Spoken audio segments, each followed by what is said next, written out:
I'm going to turn to visuals because this is a story where different visuals will tell you a different story. I want you, Shehzad Poonawalla, to look at these two visuals. One of them is of a police van being burnt. This is a police van being burnt by protesters. The other is even more troubling because what it shows is the protesters start beating up some of the policemen. So you've got a police van burning there, and in a short while from now, these are the visuals of police with a BJP flag, mind you, Shehzad, beating up this police constable there.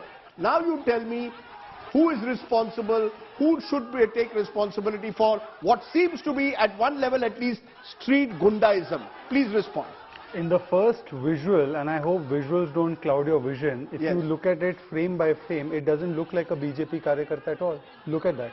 You should go slow on it frame by frame. Look at who's pelting the stone. So you are saying that this van has not, a police van has been burned by the government, the ruling party, TMC supporters, not the BJP. And the second visual, which shows policemen, look at this, there's a BJP flag there.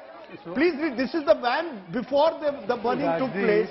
You are claiming BJP had nothing to do with any of this violence? Rajdeep, at least I give you credit कि आपके बाल धूप में सफेद नहीं हुए हैं. You know best that if somebody wants to desecrate a protest which is non-violent, you will send them with the flags of that particular party to ensure that it is infiltrated with such elements, and then the entire blame can be laid on somebody. Let the full inquiry come out. We have gone to the High Court demanding an inquiry, and the courts have issued notices as far as I've been updated. But having said that, let me tell you what you're comparing.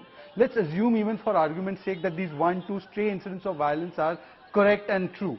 And the BJP is involved in them. I'm saying for assuming that it is true. Assume it is true.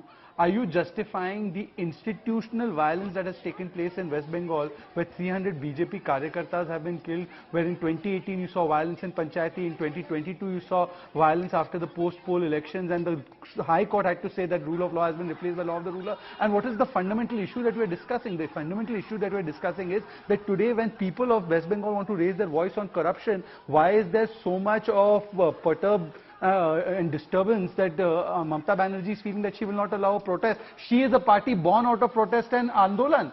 Ironically, those who've been born out of the womb of Nandigram and Singur, those who have led protest after protest, and those who, by the way, were supporting Shaheen Bagh protest, which was declared illegal by the Supreme Court, those who supported protests in and around Delhi, which had even desecrated the national tricolor on 26th of January, those who have supported the violence that took place in Agnipath and said that no, we are in support of these people who are doing vandalism in the name of Agnipath, are today coming and lecturing us and saying that we should not. Did you see those barricades? Did you see those barricades being planted into the ground, made permanent, and were being put up on the streets of Bengal? This was a state that said where the mind is without fear, head is held high. Today you have barricades which are dug deep. Shehzad, barricades which are dug deep in the state of Rabindranath Tagore. You are mind is without fear.